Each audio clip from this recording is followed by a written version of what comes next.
ఇక్కడ చూడండి, లేని భూమికి రైతు బంధు. అది అసలు లేని భూమికి రైతు బంధు ఇస్తున్నారంటే ఎంత గ్రేట్ కదా ఇది, తోపిది. ఒక్క నిమిషం నీకు ఒకటి ఈ వ్యవహారాన్ని కలెక్టర్ దృష్టికి తీసుకెళ్లిన స్థానికులు తమ మెడకు చుట్టుకుంటుంది అనుకున్నారా ఏమో, అధికారులు విషయాన్ని గంపగొత్తుగా అటకెక్కించేశారు. రియల్ ఎస్టేట్ భూములకు రైతు బంధు ఎలా వచ్చింది? 67 ఎకరాల స్థలంలో ప్లాట్లు చేసి అమ్మకాలు జరిపిన ఓ సంస్థ అదే భూమిని కబ్జా చేసిన అక్రమార్కులకు రైతు బంధు అమలు. భూ అక్రమదారులపై వారికి సహకరించిన అధికారులపై చర్యలు తీసుకోవాలని SLNS plot owner association demand. ఇక్కడ చూడండి ఎంత కామెడీ థింగ్ అంటే, అసలు భూమి లేదు, దానికి రైతు బంధు కూడా వస్తుంది. దీని గురించి క్లియర్ వివిధ ప్రయత్నం చేస్తాను, నీకు ఒకటి పంపించా చూసాయి. అసలు ఇదేంటంటే నేను క్లారిటీ ఇస్తా. లేని భూమికి రైతు బంధు ఎట్లా ఇస్తారంటే, ఈ భూమి పొజిషన్ లో మీరుంటారు అంటే ధరణి రాకముందుకి ఏమైందంటే సాదా బైనామా కింద చాలా మంది కొనుగోలు చేసినటువంటి భూమిని ధరణి తీసుకొచ్చిన తర్వాత కబ్జాలు ఉన్న వాళ్ళ పేర్లు కాకుండా అమ్మిన వాళ్ళ పేర్లే తీసుకురావడం జరిగింది. అట్లా వాళ్ళు పొజిషన్ లో లేకపోయినప్పటికి కూడా వాళ్ళ పేరు మీద రైతు బంధు ఇస్తున్నారు. ఇదే విధంగా మనం ఇక్కడ హన్మకొండ మన వాళ్ళు మంత్రి పొన్నం ప్రభాకర్ గారి నియోజకవర్గంలో నీకు ఒక్కసారి చూపిస్తాను. పాపం ఒక రైతు దాదాపు 2001 నుండి 2025 వరకు కూడా ఏదైతే స్థలం ఉందో ఆ స్థలంలో సాగు చేసుకుంటూ అతను వాళ్ళ భార్య పిల్లలు కూడా జీవిస్తున్నారు. కొన్ని ఆర్థిక పరిస్థితులు బాగలేక కుటుంబాన్ని వదిలి దేశం వెళ్ళి దుబాయ్ వెళ్ళి పని చేసుకుంటూ ఇక్కడ కుటుంబాన్ని పోషించుకుంటారు. ఇదే తరహాలో ఆ పిల్లలు వాళ్ళంతా కూడా వరి సాగు చేసుకుంటూ ఆ పొలంలో సాగు చేసుకుంటున్నారు. ఇప్పుడు ఏమైందంటే ఆ భూమిని కొంతమంది వేరే వ్యక్తుల పేరు పైకి మార్చడం జరిగింది. ఆ భూమి ఏదైతే వేరే వాళ్ళ పేరు మీదకి పోయిందో ఈ రైతు వాళ్ళకు దరఖాస్తు పెట్టుకున్నాడు, దయచేసి నా భూమి నాకు చేయండి అంటూ. అక్కడ ఉన్న తహసీల్దారు ఏమంటాడంటే నాకు సంబంధం లేదు, ధరణి వచ్చినప్పుడు లేదా కొత్త చట్టం వచ్చినప్పుడు చూసుకుంటాడు.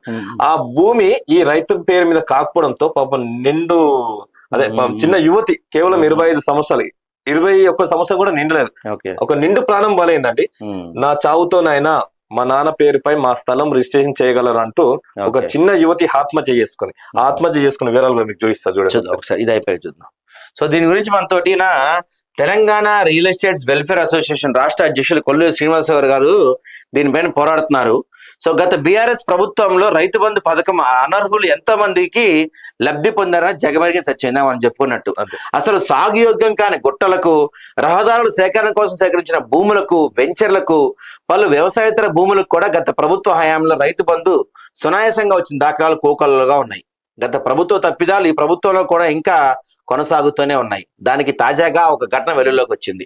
తాము కొన్న ప్లాట్ లో కొంతమంది గుర్తెరిగిన వ్యక్తులు దొంగ పాస్ పుస్తకాలు తీసుకొని వారి పేరు మీద లేని భూమి ఉన్నట్లుగా చిత్రీకరించి రైతు బంధు తీసుకుంటున్నారని అక్కడి ప్లాట్ల నిర్వాహకులు యాదాద్రి భువనగిరి జిల్లా కలెక్టర్కి ఫిర్యాదు చేశారు. దీనిపై స్పందించిన కలెక్టర్ అధికారులకు చర్యలు తీసుకోవడం ఆదేశించారు. చర్యలు తీసుకోవడం ప్రారంభిస్తే తమ మెడకు చుట్టుకుంటానని భావించారో ఏమో గానీ అధికారులు ఈ విషయాన్ని గంపగొత్తుగా అటకెక్కించేశారంటండి. ఎవరి సొమ్మును అసలు ఎవరికి పంచి పెడుతున్నారంటే, ఇది భువనగిరి మండలం బస్వాపూర్ విలేజ్ లోని survey number 46, 46EE, 46A, 46E, 46/E, 47, 48, 49, 50, 51, 52, 379 లోని 67 ఎకరాల వ్యవసాయ భూమిని బండారు జనార్దన్ అనే వ్యక్తి SLNS real estate and construction పేరు మీదుగా కొనుగోలు చేసి 2008లో ఆ భూమిని ప్లాట్స్ గా విభజించి 200, 300 గజాల చొప్పున సుమారు 900 ప్లాట్లను రిజిస్ట్రేషన్ ద్వారా అమ్మడం జరిగింది.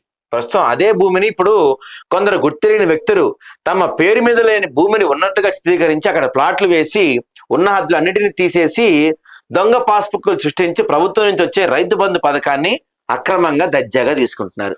ఎంత అన్యాయం! సంబంధిత అధికారులు చోద్యం చూడటం విశేషం. ఈ అక్రమాలపై చర్యలు తీసుకోవాలని కోరుతూ కొంతమంది బాధితులు గత నెల 27న కలెక్టర్కి వినతి పత్రం అందజేశారు.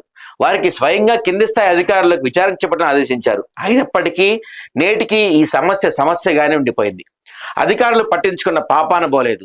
ఈ సందర్భంగా SLNS real estate and construction అధ్యక్షులు టి శేఖర్ మాట్లాడుతూ ప్రభుత్వ హయాంలో రైతు పథకం అనర్హులు ఎంతో మంది లబ్ధి పొందారనేది జగమెరిగిన సత్యమని ఆయన అన్నారు. ఇప్పటికైనా అధికారులు అనర్హులను గుర్తించి వారిపై శాఖాపరమైన చర్యలు తీసుకోవాలని, అనర్హులకు సహకరించిన అధికారులపై కూడా విచారణ చేపట్టి శాఖాపరమైన చర్యలు తీసుకోవాలని వారు కోరుతున్నారు.